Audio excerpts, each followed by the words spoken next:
Tate Britain is one of the country's most loved art museums. On the banks of the Thames and a stone's throw from the Houses of Parliament, this gallery attracts visitors from all over the world.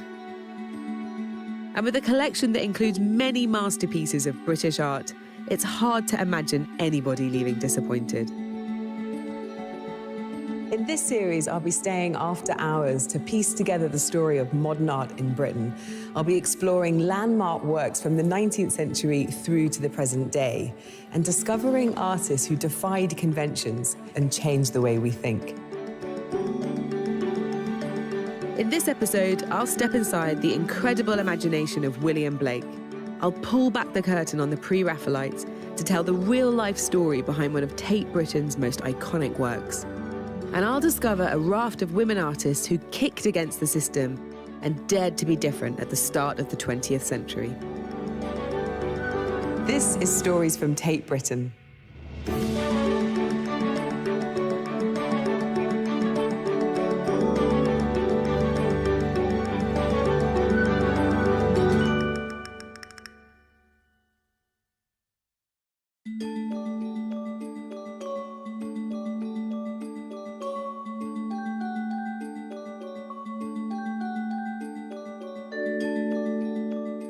Tate Britain isn't the only Tate gallery in the country. It's part of a network of 4 art museums, each with its own remit when it comes to engaging the public in looking at art and sharing the wider Tate collection. Before I start my journey, I'm going to meet director Maria Balshaw to find out about the Tate family and what it takes to oversee this amazing institution. Maria, it's so brilliant to see you. I'm just thrilled to be making this programme at Tate Britain. And I'm trying to imagine what it must have felt like for you the day that you became the director of all the Tates. I mean, talk me through. Well, I still remember the nerves and kind of sick feeling in my stomach because, of course, this was the first Tate that I ever got to know. Because when I was a teenager, there was only Tate. There wasn't Tate Britain and Modern and the others. So I was 16 and I came here on my own. And I kind of didn't know whether I'd be allowed in. And I had a bit of that when I was on my first day. Yeah. So you touched on the fact that when you were younger, this was just the Tate. The same for me. This was one of my sort of formative experiences coming to Tate as a young child. Talk to me about the Tate family and how that's happened over the years, how it's evolved. Well, Tate was really founded to be the home of British art, differentiated from the National Gallery. But through the later 19th century and into the 20th century, it began to build Britain's modern and contemporary collection. And of course, as it expanded its international reach, it filled up the spaces here at Millbank pretty quickly. So in 1988, Tate Liverpool was opened as part of the regeneration of Liverpool. And then not long after that, in 1991, Tate St Ives opened. And that came to pass because of the artist colony that is associated with that town, particularly Barbara Hepworth and Ben Nicholson, but many, many other artists, British and international. And then finally, all the way through the 1980s and 90s, the directors and trustees of Tate were saying, we need more space. And in fact, London needs a contemporary international museum. It's really hard for people now to remember that there wasn't a space like Tate Modern at all until 2000. And so through all of those transformations, you know, having Tate Liverpool, Tate St Ives and Tate Modern, that gave you an opportunity here to really think about, OK, this is the original Tate. Exactly. What does it stand for? What does it mean? Yeah. And of course, it became known as Tate Britain. So tell me about the remit of Tate Britain and what it means in this period of time that we're in.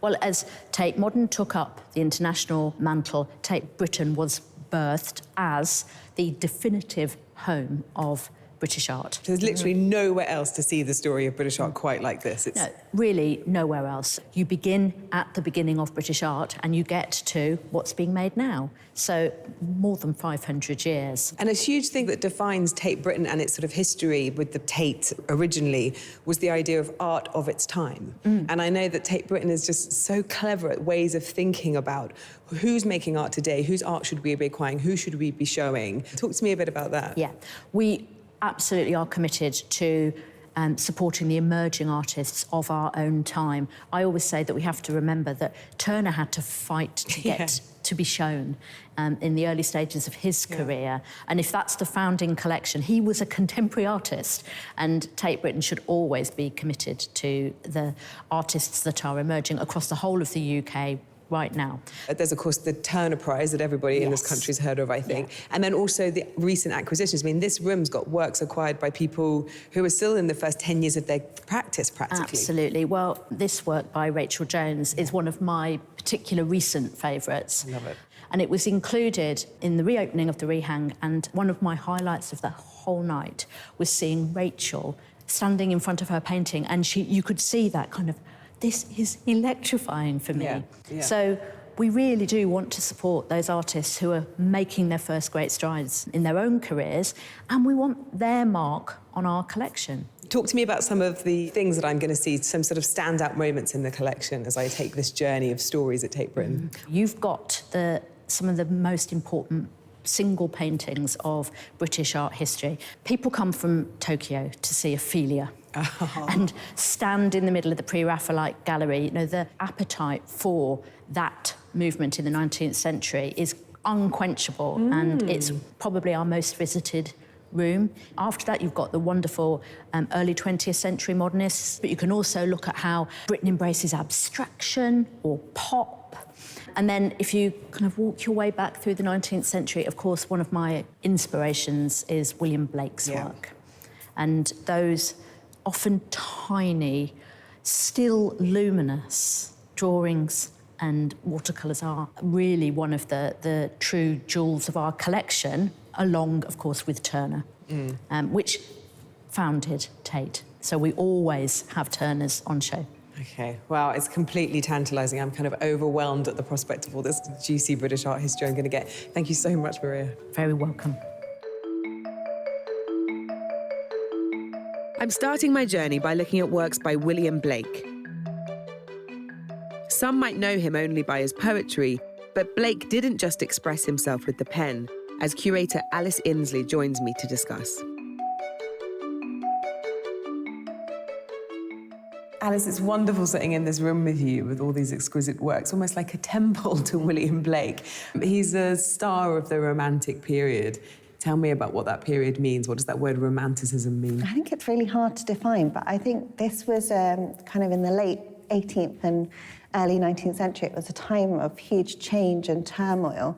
And I think artists respond to that in lots of different ways, but particularly by thinking about their kind of individual expression, ideas of kind of subjectivity. They're kind of longing for escapism. They're trying to find new kind of spirituality. And the imagination really becomes kind of central. And the very word romantic kind of meant all that was kind of wild and free. And so why is William Blake so central to all of this? I mean, I know he's an artist and a poet. What is it about him particularly that sort of speaks so strongly of romanticism? I mean, in many ways, he's kind of the archetypal romantic artist, and he's seen as this kind of artist who was very committed to his own vision. He had his own kind of personal mythology, but at the same time, he's kind of struggling, and he really relied on commercial engraving to make a living, and then he would spend his evenings working quite late into the night and any spare time on his own kind of creative projects. And this is such a great example of that, because this is a picture about Lord Nelson. And of course, the establishment art about Lord Nelson is sort of shows him in all his militaristic garb. He's very idealised. You expect to see a uniform, maybe a boat. And then in William Blake's depiction, it's just completely other. I mean, this is obviously his personal project. Nelson is kind of transformed into this kind of athletic body and kind of idealised figure.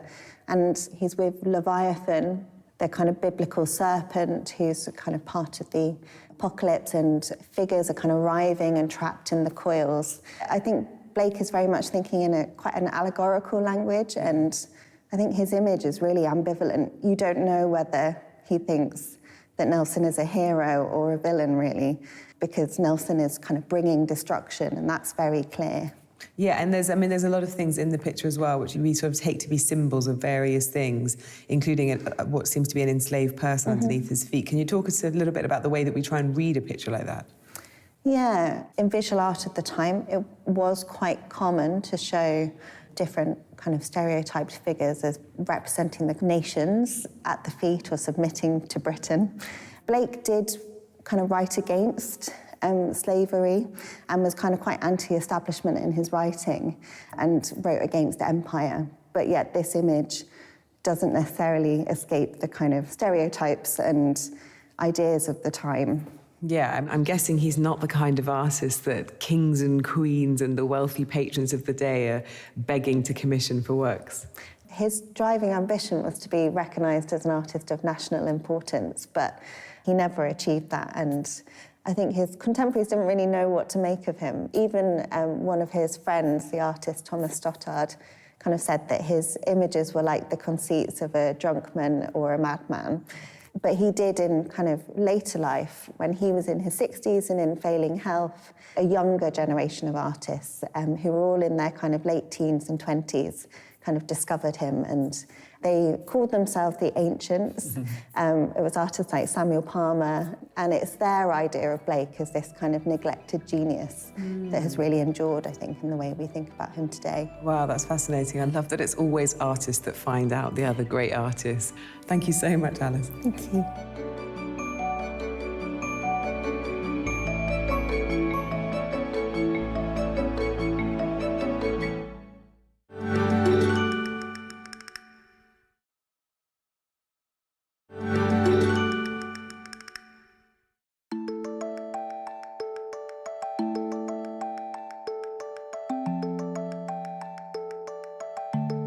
I've looked at how William Blake expressed a singular vision through art and poetry, but his achievements weren't recognised in his lifetime. Among those who championed his work after his death were a group of students from the Royal Academy who became known as the Pre-Raphaelite Brotherhood. This is easily one of the most famous examples of the Pre-Raphaelite Brotherhood's work. It was painted by John Everett Millais, and it's called Ophelia. It is one of the most beloved paintings in Tate Britain's collection. In 1848, the Pre-Raphaelite Brotherhood was formed by a group of young men. They wanted to do something different. They wanted to create a new art form. They disagreed with the Royal Academy, which was all about a kind of perfect, idealized art. Artists like Raphael were seen as absolutely supreme, hence their name, the Pre-Raphaelite Brotherhood. Instead, they wanted to make pictures which were about great moral subjects. And they're inspired by radical thinkers, people like William Blake, who wanted to make a new art for a new era. So Ophelia's father's been murdered by her lover, Hamlet, and she goes out of her mind, falls into a stream and drowns. And Millais paints this very moment. But it's done with a slightly different twist, because actually we don't see Ophelia kind of drowning and in misery. We see her absolutely in repose. We're not really sure if she's between life or death. It's supremely beautiful and supremely true to nature. And that was really important to the Pre-Raphaelite Brotherhood. In 1851, Millais goes to Surrey and spends lots and lots of time taking botanical details. And he even goes so far as to have Elizabeth Siddal, his model, sit in a bathtub for weeks on end, which is lit just with lamps. And quite famously, she catches a dreadful cold. So he wants to understand how her gorgeous dress, which he buys especially, would look in the water. And then he populates the scene with all of these very symbolic flowers. So you can see forget-me-nots, the poppy, which is a symbol of death. So Millais making a very striking image about a very particular scene in Shakespeare, but taking it to a slightly different realm. We can't help but spend time looking at Elizabeth Siddal in this painting. She was one of the most painted women of her age. She had a very particular kind of beauty, and she was very determined and committed to sitting for Millais in this painting, as she did for many of the Pre-Raphaelite Brotherhood. And she is a woman who was not just central in this group as someone who modelled for them, but much more, and we're doing so much work to discover her story. There is so much more to Elizabeth Siddal than meets the eye.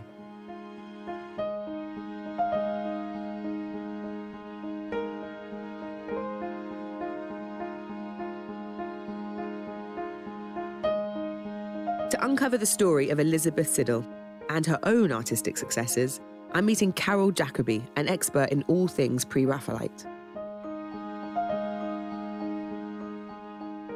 Carol, it's lovely to talk to you. I've always been a fan of the Pre-Raphaelite Brotherhood, but in recent years, I've got increasingly excited about the concept of the Pre-Raphaelite sisterhood, the amazing women that were part of this movement, whether they were muses, models, artists themselves. And of course, really, Elizabeth Siddal is a star figure in that milieu. Tell me about her. Elizabeth Siddal was a working woman. She was working as a seamstress in a hat shop, and then when she met the Pre-Raphaelite circle, she began working as a sitter, an artist's model, which I think paid a bit more. But she also had aspirations to become a poet and an artist, and in fact, she got to know the Brotherhood because she took her drawings to the government art school, and the father of one of the members of the Brotherhood introduced her. So there's always a sort of narrative of her. I mean, we've just been looking at Ophelia. You know, she's sort of lying prostrate and really there as an object to look at and be beautiful. But you're very much part of a generation of scholars that are trying to reposition her. So she still is the muse, and I think Rossetti painted her or drew her like 1,000 times or something, and we've got these amazing examples here. But tell me what she went on to be and how she developed. Well, we often think of her as a Pre-Raphaelite model, but the irony is that she was probably most important as a model to herself, and almost every single work of art she made was a self-portrait or contained a self-portrait and a portrait of Rossetti in it. So how did Elizabeth Siddal and Dante Gabriele Rossetti meet? I mean, such an important kind of duo in art history, but where did it all come from? I think she was obviously an incredibly interesting woman, and she and Gabriel got to know each other. She became his pupil, and then they worked together for many years, and at the very end of her life they married. So what do we know of her frustrations? Because imagine you really want to be an artist and a poet, and that's why you've got yourselves introduced to the art world, and then all of a sudden all of these people are clamouring to just depict you as a certain type of beauty. During the period when these two drawings were made, Gabriel and Elizabeth were working together in the same studio, side by side, and they were beginning to explore this sort of fantasy land in a way, a medieval fantasy land where you can explore questions of love and relationships. And through those pictures, they were creating the Pre-Raphaelite type that we know today. And it's sort of ironic because obviously, Elizabeth died before Gabriel did, and he went on to make this type famous. And it would then eclipse her real work. Yeah, it's really frustrating if she's contributing as an artist, someone is sort of intellectually helping him through these ideas, and then he paints her in such a fashion that she then gets imprisoned in these particular image types. But she was making lots of paintings. I mean, she was making lots of paintings. There's an exhibition of her work only a couple of years after this, and then there's a big Pre-Raphaelite exhibition, the only big Pre-Raphaelite exhibition happened in their lifetimes, and she was the only woman who exhibited at that exhibition. So she actually was very successful. I mean, considering she had so little time, she died when she was 32. Yes, she broke a lot of stereotypes, and she did have success, and she was admired. And if you think about Ophelia, when people think about her, they always think about her catching a cold. Yeah. But at the same time, you think of her in a different way. You can think of this young artist in the studio for many, many hours, one of the foremost up-and-coming avant-garde artists of the day. They must have had the most amazing conversations. And she was alive and alert to all those possibilities. Yes, she wanted to be there. Exactly. Yeah. And she was often coming to things first, which then we are now sort of familiar with as being absolute mainstream Pre-Raphaelite ideas. Well, thank you, Carol. Thank you so much for painting such a vivid picture of this brilliant woman. Thank you.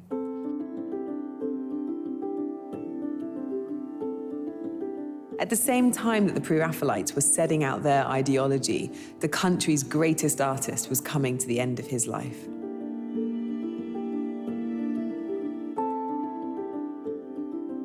Like many artists, Turner didn't go quietly. Despite failing health, he became more experimental and more radical than ever. Curator Amy Concannon explains how his late work led to criticism and even ridicule.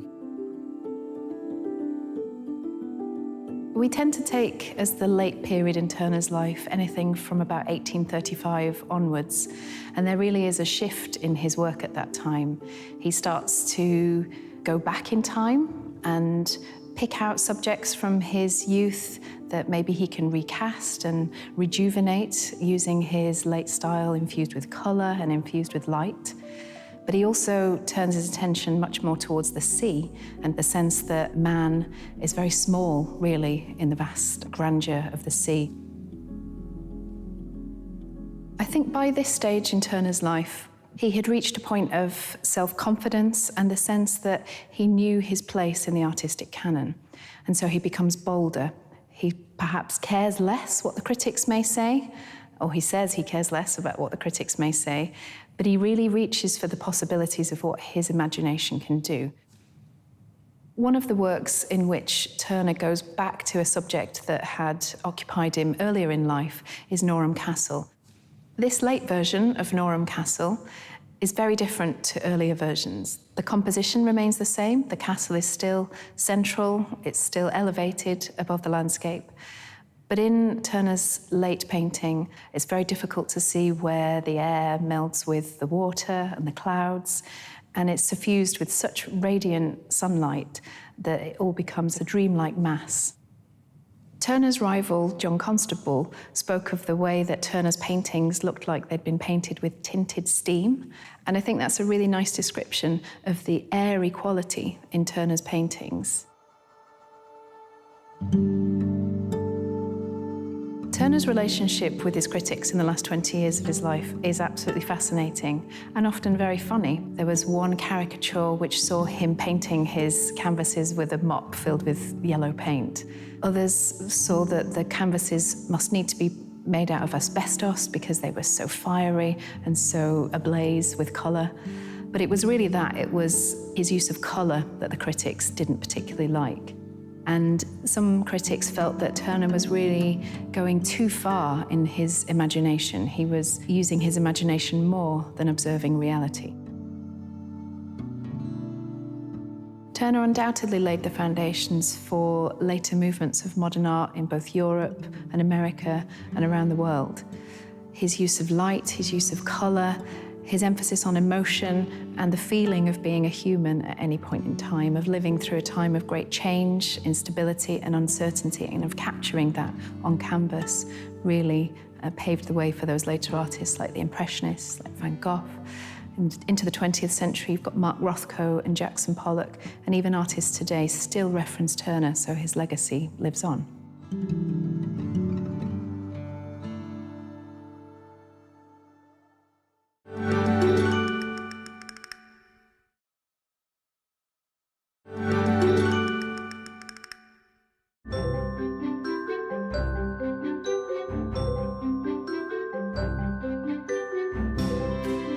This gallery didn't start life as Tate Britain. For the first 30 years or so, it was the National Gallery of British Art. I'm going to meet Alex Farquharson, director of Tate Britain, to delve into the archives and find out more about the founding of this British institution. So Alex, today we're in Tate Britain. It's got a very strong identity. This is the home of British art in this country. But it hasn't always been such a sort of straightforward title or straightforward remit. It's changed over the years. Take me back to the beginning and the sort of various incarnations. Well, it's developed in fascinating ways. First off, it was opened in 1897 as the National Gallery of British Art, and it was part of, or an offshoot of, the National Gallery. But very quickly, people weren't calling it National Gallery of British Art, they were calling it Tate's Gallery, because the founding benefactor was Henry Tate, a sugar magnate, who by the 1870s was making a fortune in sugar refining. But there's a lot of work being done in the 21st century to think about that kind of money and where it came from, maybe some of the consequences of that money. It's a loaded thing. Right, exactly. Well, slavery was abolished in the British Empire in the 1830s, and he didn't enter the sugar trade until 1859. It's really not as simple as that. Slavery left its legacies, and this is something that we've been investigating with historians and publishing the results of on our website and actually in the gallery itself. Yeah, it's important work. And this document is nothing short of extraordinary. It's this amazing inventory of all the paintings that Henry Tate gave to start the collection off. He put together a collection of about 65 outstanding works of British art of his age, including Millet's Ophelia, Waterhouse's Lady of Shalott, Lady Butler's Remnants of the Army, really quite classic paintings, still some of Tate Gallery's most loved paintings. National Gallery couldn't or wouldn't give his collection a room, but instead they said, OK, well, we'll build a gallery elsewhere. The available elsewhere was down here in Pimlico on the site of the former Millbank prison. And this prison was so big that there was this massive footprint to build on. And then the thing grew over the decades. So we acquired the Turner bequest, a couple of hundred oil paintings, thousands of works on paper, so room for that. And then finally we're called Tate Gallery formally, and then we're no longer governed by the National Gallery. But this tells a very sort of direct and personal story, this document. I mean, it's an unbelievable thing. It's like a bit of a time capsule. It is. In the 1980s, when we were doing a little bit of refurb, this note was discovered. So it's written on the 4th of June, 1897, by the plasterers working on the job, hoping when this is found that the Plasterers Association may still be flourishing. Please let us know in the other world when you get this, so as we can drink your health. How do you message them? I'm not quite sure. We need Where to contact them. If it hasn't been done, we'll do that. Yeah. And the building has seen so much 20th century history as well. I mean, the war, there was a big flood that affected the paintings, which is sort of heartbreaking to think about. No, exactly. Part of the embankment failed outside the gallery. And so there's terrible flooding that affected many, many paintings. And there's some other photographs here that show the bomb damage during the war, which I would love. Should we have a look? Yeah. I mean, these are remarkable documents of a period in time when the gallery has to really think about what it is, how to protect its art, and how it can kind of be of service and protect this building. Just surrounded by wreckage, which must be the whole roof falling in. So, and by then, the gallery had done a sensible thing and moved all the artworks out. And also, at the front of the gallery, the formal gardens were turned into allotments, growing vegetables, digging for Britain. Well, I love seeing these documents. I mean, a constantly evolving place for the country, for the world. Absolutely. The building tells its history of our evolving collection, but also our changing remit. There are many fantastic collections of British art up and down the world, but in terms of the full sweep of history, it's really here. This is the story. This is the story.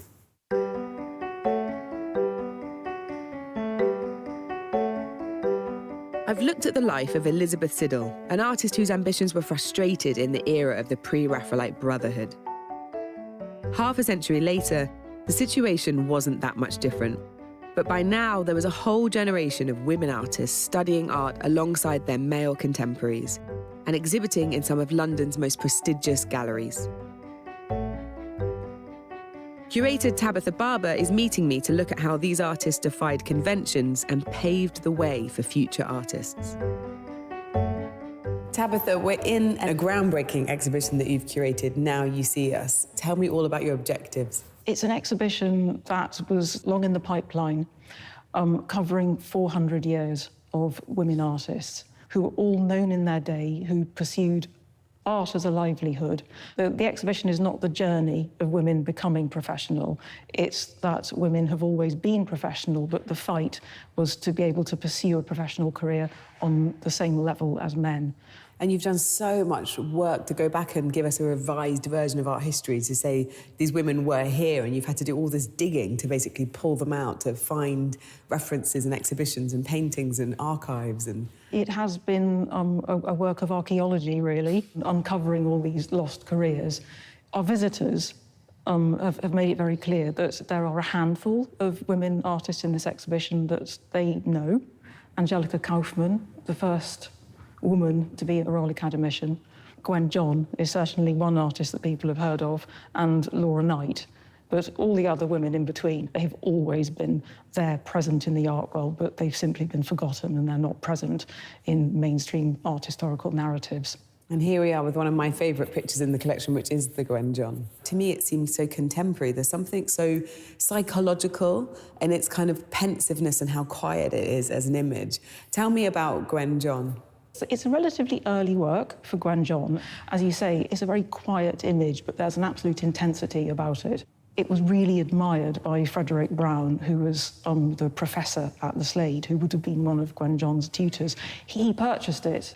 So Gwen John was an artist who fellow artists admired. and wanted to collect and own, yet she didn't have that public career that other artists had. And she's not on her own in this moment of time. I mean, she's this sort of generation of women artists admitted to the Slade, so it's the first art school in the country that allows women, I think. Is that right? It was founded in 1871, and it was always regarded as a really progressive art school.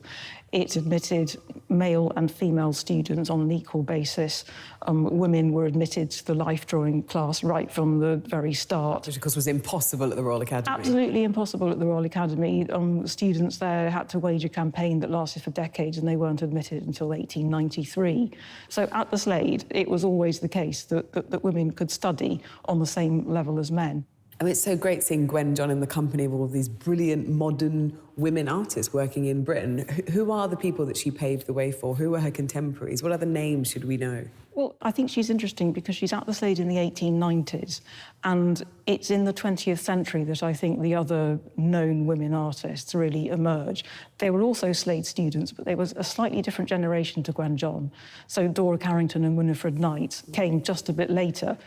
Gwen John was there in the 1890s alongside other students such as Ursula Tirrett, Edna Clark Hall, Beatrice Bland, and they are in the Tate's collection, yet they're not your usual suspects. And I think that in itself is really interesting, the extent to which we've forgotten about these women artists who were always exhibiting and were known figures in their day. And I guess the point is, you've put on this exhibition, but it demonstrates there's still so much more work to be done. This just opens more doors. I think this exhibition is a beginning. It's not a one-off. It's a challenge to ourselves to make sure that we include women artists in our programme and our acquisitions policy going forward.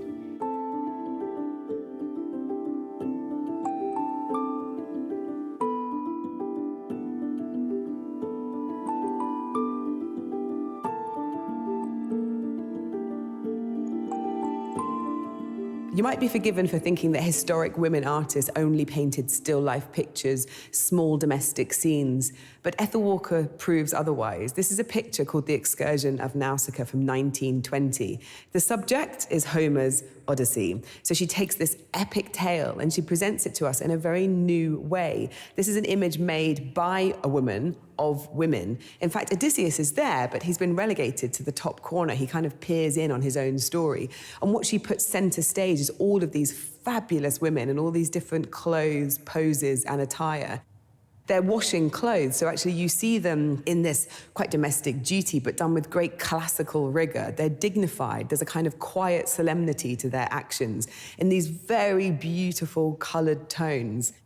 It's not highly polished. She's not giving in to classicism or academicism. This is a new type of painting. But likewise, she's also not giving in to the new trend for the avant-garde obsession with abstraction. She likes figures. She likes telling stories. She likes to bring people into her paintings. She doesn't see anything wrong with making a very beautifully composed picture. And I think Ethel Walker was really important because of that, because she stuck to her guns. Although she was very respected in her time, she represented Britain at Venice Biennale. She went 4 times. She was associated with the Royal Academy. She was the first woman elected to the New English Arts Club. But despite that, she did recognise that she had a kind of outside status in the art world, and maybe her pictures wouldn't be understood for decades to come. When we look back at a picture like this now and we see it represented in Tate Britain's collection, which is incredibly important, it reminds us that over 100 years ago, women were making these strident, impressive, successful pictures of great scale and with great feeling.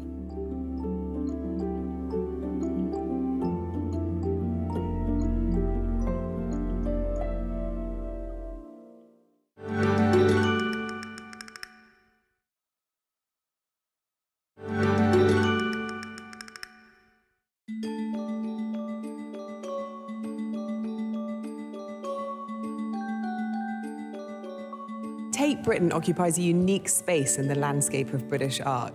The gallery has a dedicated team of professionals who interpret and care for the collection for an ever-changing audience.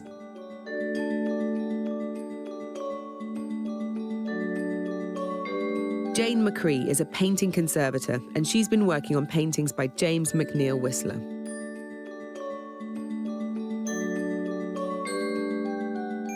Whistler was a 19th century American artist, and he worked here pretty much his whole entire career, painting pictures of the Thames and London society. He was very influential and quite controversial within his own time. His pictures didn't have a narrative like other paintings of the period, and he actually called his works symphonies and harmonies, sort of relating them to more sort of music. We're preparing paintings for the exhibition at Tate Britain in May 26.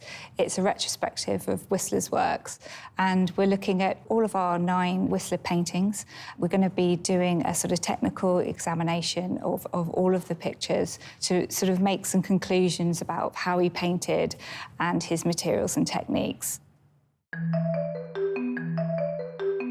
Whistler's a really interesting artist, especially to conservators, because he was really interested in the preservation and aesthetic of his paintings. And he talked about a water-clear appearance of his varnishes, and that's where we started with this treatment. The main purpose of the restoration was to remove the yellowed varnish because it was really interfering with the tonal balance of the painting, especially in the whites. So the white dress looked very yellowed, it was very patchy. What was really nice is we were able to discover that the position of the arm had moved, and you can see that in the X-ray bending round to here, and we think that was done at the time that he painted it. And you can actually see in the painting itself, the fingers here had changed position. The white is really interesting because it's not painted in just one sort of flat white colour. It's sort of a white of, I guess, many colours. And what Whistler's doing is picking out the colours that he's used across the whole picture. So you can see this lovely sort of sweep of blue here, which picks out the ceramic vase. There are yellow sort of ochres, red ochres, which pick out the scarlet ceramic and the frame, as well as the flowers, and sort of greenish hues as well. So it's a really beautiful rendering of the sleeve in this sort of ribbony kind of style brushstroke. What's really nice about this exhibition, it's a real collaboration between conservation science and curatorial, and we're really going to be looking at these paintings together and putting them in the context of other paintings that will be on loan coming into the exhibition. It's a real opportunity to bring forward to the public our research into Whistler's materials and techniques, and we're really hoping to present that in the exhibition.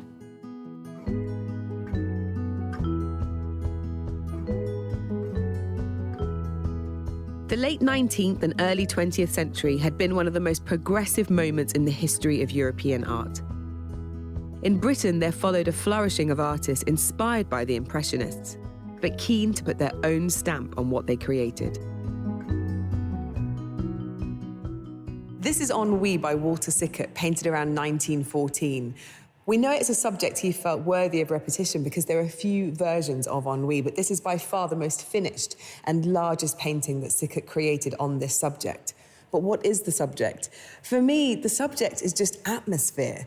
This is a painting about something which is intangible. So on first glance, you're presented with this man and this woman. The man's kind of leaning back in his chair, he's smoking a cigar, he's kind of occupying space. We're not really sure how to read his expression, whether he's disinterested or kind of gazing into space.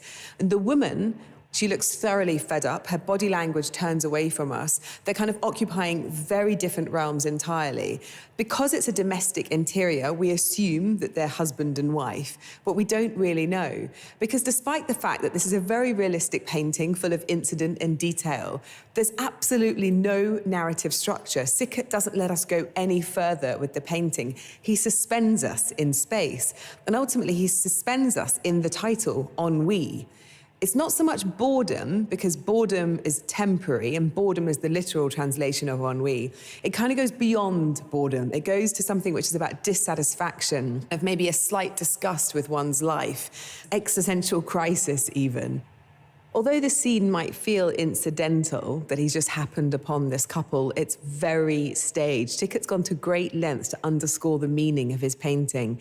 You can see that there are these taxidermy birds underneath a glass dome, which really makes us think about claustrophobia and about something being static and not moving. And we wonder if that's what the woman's thinking about. It all seems to be very much centered on her psychological interior. And even just looking at the way the furniture's positioned, the table occupies an awful lot of space. It actually kind of holds us at bay. So everything's happening really pushed back into the far corner. And I think what Sickert is an absolute master at here is showing us the underlying tensions, the everyday drama of modern life. Painters like Walter Sickert, working in the early 20th century, were often members of groups. Much like the Pre-Raphaelites, these artists came together with a shared vision of what art should be. Curator Thomas Kennedy is meeting me to explore some of these groups and explain how they propelled British art forward at the beginning of a new century. Thomas, Charles Ginner isn't a household name, but if you live in London or have been to London, you'll recognise the number 19 bus, maybe. Tell me about this picture and about this artist. Yeah, so Charles Ginner isn't someone that you might readily know, but you might know the group that he was associated with, the Camden Town Group. The Camden Town Group were a collection of artists who lived in London. Charles Ginner was born in France, but actually moved to London in 1910, and he met like-minded artists there. Artists like Walter Sickert and Robert Bevan and Spencer Gore and Harold Gilman and many others. And together, they made a collective of people that sought to create everyday depictions of everyday life in a modern London. So what we see here is then like a flower seller. So it's not like a highbrow subject in art history. These kind of artists are thinking about sort of everyday scenes, urban realities, just like the stuff of life. Yeah, it's amazing to consider what has changed in the past 100 years since this painting was made, but what has remained the same. It's on the right-hand side, just tantalizingly out of view, is the Shaftesbury Memorial Fountain or the Statue of Eros. And this is where people meet to this day, but the area is largely pedestrianised. Ginner focuses on the hustle and bustle of central London. You can almost hear the hum of the crowds or the early motor cars and buses surrounding this flower seller in the centre. That's interesting that Ginner was born in Europe, because you look at a picture like this and you think about the Impressionists, you know, at the end of the century before. Do you think he was informed about that kind of way of thinking, those ways of making pictures? Yeah, absolutely. The Camden Town Group of which he was associated were heavily influenced by the Impressionists and Post-Impressionists creating art on the continent. And Ginner was very much influenced by that. In this painting, you can see the influence of Vincent van Gogh. This bright colours, these bold patterns, this heavy impasto across, really creating that texture to really bring alive this busy intersection in central London. And there's a gorgeous light in it as well. I'm assuming he's not working from photographs. No, he would have been there on the intersection in sketches, creating that and then building it up and then making the painting back in the studio. So the Camden Town Group, it's such a big phrase. We think about it as part of like London art history particularly, but it was over almost as soon as it began. I mean, it only lasted a couple of years. Yeah, so it's interesting just how much art changes, and the Camden Town Group were not the only group around at that time. There was the New English Art Club, which was an alternative venue to show works compared to the more conservative Royal Academy. There was also the Bloomsbury Group, whose radical and free-thinking ideas extended beyond art into literature and economics and societal thought, as well as the Vortices, who reacted to the technology of the age and created works that were instilled with this industrial energy. It's fascinating to see really what happened around the turn of the century up to the First World War and how art changed during that period. I love the idea that, you know, for art to move forward, one of the ways that it did was everyone formed these kind of art crews and art gangs with I don't know, maybe not necessarily shared stylistic goals, but shared goals about pushing art forward. I guess ultimately what they're doing is kind of throwing off the shackles of the past. Like, we've got to get rid of a load of traditional stuff in order for us all to move forward. Yeah, absolutely. You know, and in doing so, being able to support each other financially and through art, they were able to create new and evocative artworks, just like Piccadilly Circus.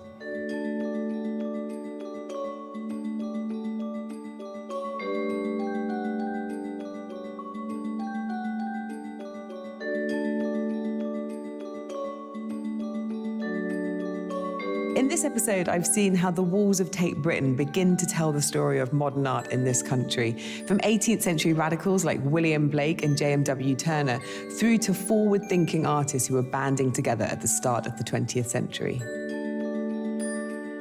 In the next episode, I'll be exploring where the story went from here. I'll look at the birth of surrealism in Britain and the global phenomenon that became known as pop art. And I'll discover how social realism was by turns political and deeply personal.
Tate Britain occupies a unique space in the landscape of British art. The gallery has a dedicated team of professionals who interpret and care for the collection for an ever-changing audience.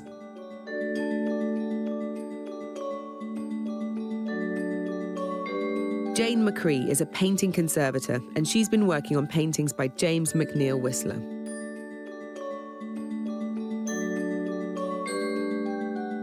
Whistler was a 19th century American artist, and he worked here pretty much his whole entire career, painting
was to remove the yellow varnish because it was really interfering with the tonal balance of the painting, especially in the whites. So the white dress looked very yellowed, it was very patchy.